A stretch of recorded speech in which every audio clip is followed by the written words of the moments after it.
హామీలను అమలు చేయడంలో కాంగ్రెస్ విఫలమైందన్నారు బీజేపీ ఎంపీ లక్ష్మణ్. ఢిల్లీకి కప్పం కట్టే పనిలో రేవంత్ సర్కార్ నిమగ్నమైంది అన్నారు. తెలంగాణపై బీజేపీ నాయకత్వం ప్రత్యేకంగా దృష్టి పెట్టిందని తెలిపారు.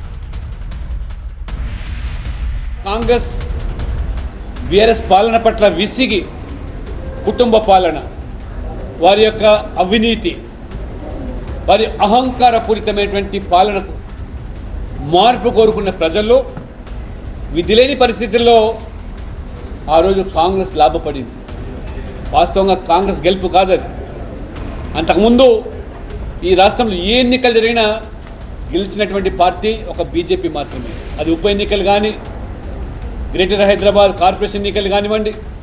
అందుకని ఈరోజు తెలంగాణ వైపు జాతీయ పార్టీ ప్రత్యేక దృష్టి సారించి తెలంగాణ ప్రజల ఆకాంక్షలకు నెరవేర్చడానికి మోదీ తరహా పాలన ఈ రాష్ట్రంలో కావాలని అయితే కోరుకుంటున్నారు.